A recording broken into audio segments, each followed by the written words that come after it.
So, back in the garage after a 2-week break. The reason why I've not been in is simply I've been ill. I had loads of work on, so just been trying to concentrate on that.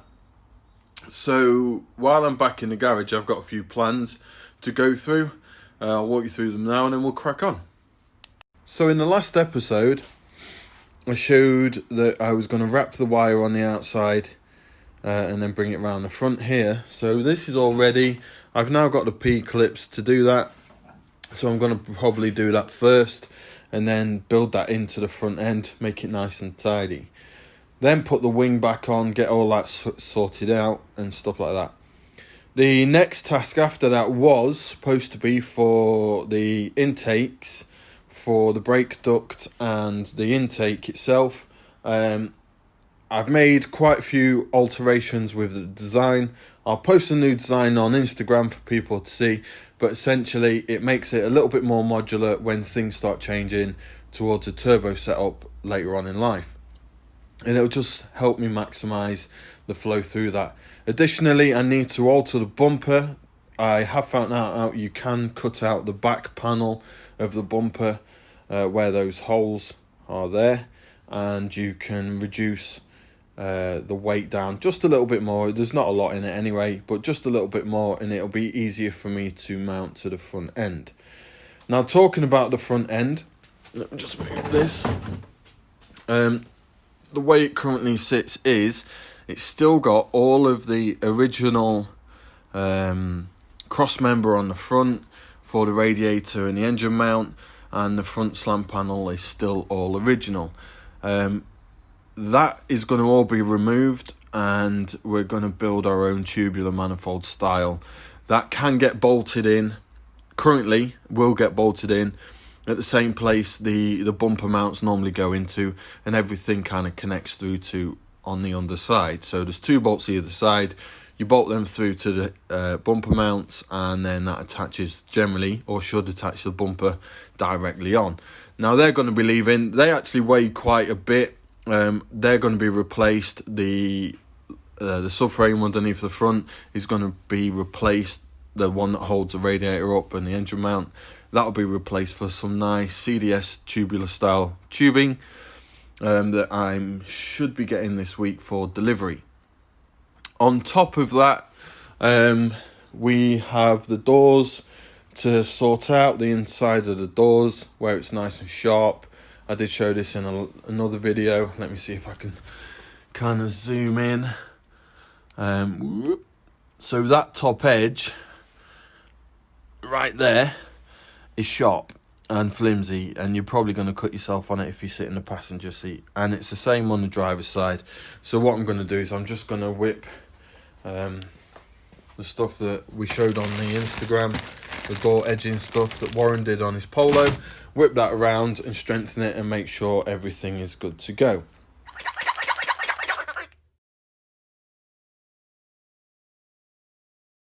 So let's get on it.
Let's talk about doors.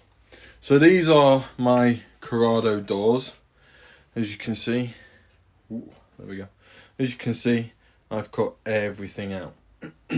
Currently has this plexiglass in there, obviously because you need some form of window, so it's got that in there, but it's only held in with these self-tapping screws at the moment. These are going to be replaced with riv nuts actually in the glass, so then I can just bolt in down the side, and that will make it easier. What I want is to be able to, if I do crash the car or anything like that, they'll be able to literally just push through this and drag me out. The door still will be able to open. There won't be that much effort getting access to me if I'm on fire, so to speak. So what I'm going to do is, over the next few days, this is probably going to take, as you can see, these are still really rough cut. I mean, I nearly cut all the way through that.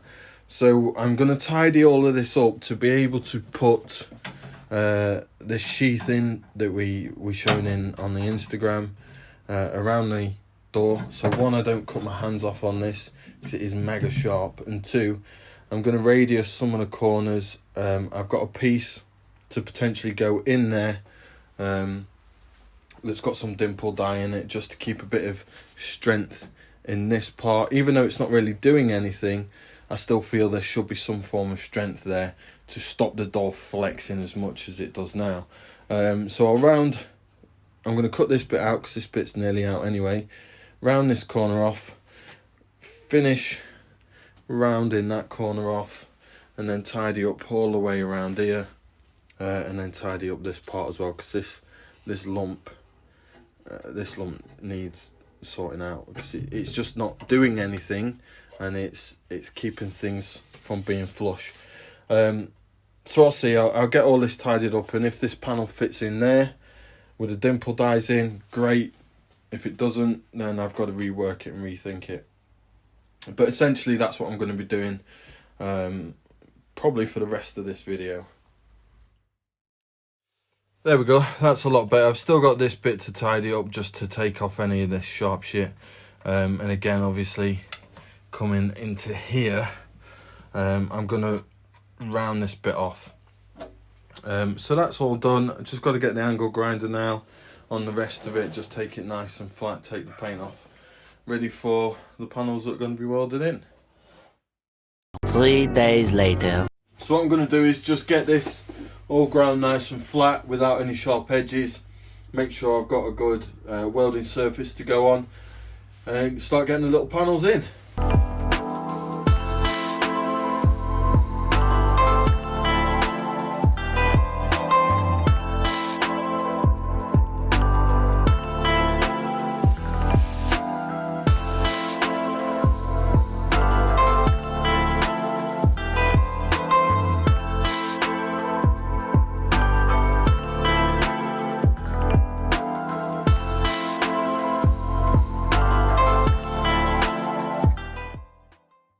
So there we go.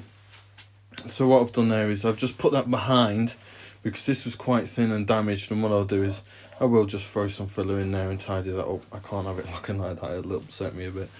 But as you can see, so I've managed to round off the corners. This makes fitting that the edging really simple, and it'll just look a lot nicer. And all I've done down here, look, is just put a bit in, and that now flows around there. It is a race car, it's not a show car, but it has to be somewhat safe and somewhat functional. So the next part is to make the strip that goes across. So what I think I'm going to do is bend an angle out here, bend an angle out there, but get it as sitting just a few mil off the window seal. Because when the plexiglass goes back in, at least then I know when I mark it where the holes are, we're good to go, and I can riv nut it, and it can be put on with flush fitting hex bolts, and then just screw straight in. I've not got to worry about anything else. Really easy to put in, really easy to remove, and all that sort of good stuff. And actually, because it'll be dimple dyed, kind of like this, but obviously circles down the length of it, it will be a lot stronger and actually add a bit more rigidity back to this section here, because obviously at the moment there is nothing, and I just want to make sure I've put something with substantial strength back in. I know a lot of people are going to comment and say, why did you destroy the door card? Well, because it doesn't need to be there. I don't need power windows. It had all the gubbins in it. It had so much metal, and actually the doors are actually really light now, so I'm really not that bothered. I've got the roll cage protecting me. The only thing I need for that is to hold a window and obviously protect me from the elements. So what I'm going to do now is just mark up where I need this metal to go, get it bent into the shape I think I want it, trial fit it, and then I wait for my dimple dies to turn up. So what I'm doing here is I've measured the distance that the end of the blade to the centre of this kind of guide is from the metal, and it seems to be like 15 mil. And what I've got is this kind of 3 mil thick steel resting to give me the edge to kind of push against. Then I've got this 1/4 inch steel, or whatever it is, 5 mil flat bar. So then the guide can run against it, and I'm not twisting into it, I'm not twisting out of it. I'm just going to kind of run it across here and see how we get on, because I do want a straight line. I don't want it to be wavy, and I don't want it to be crooked, so I'll let you know how we get on.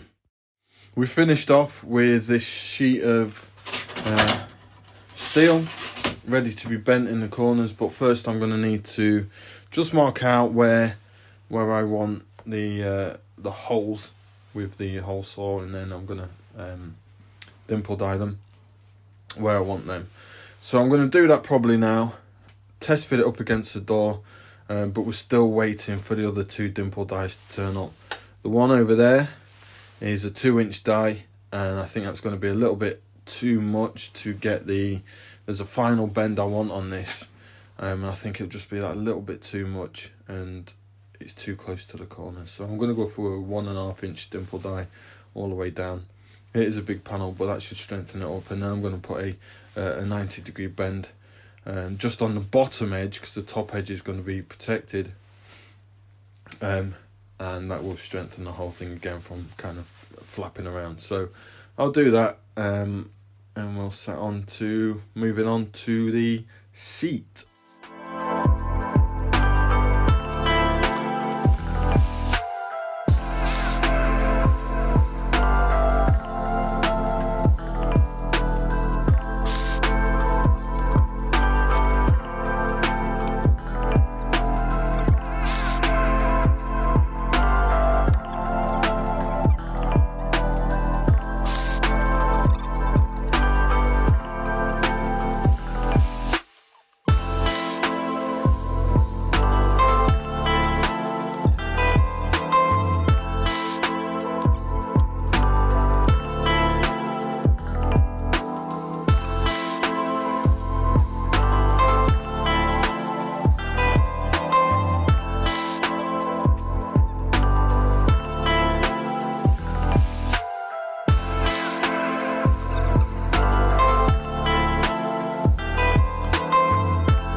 Alright, so let's have a look at this then, if I can stabilise the camera.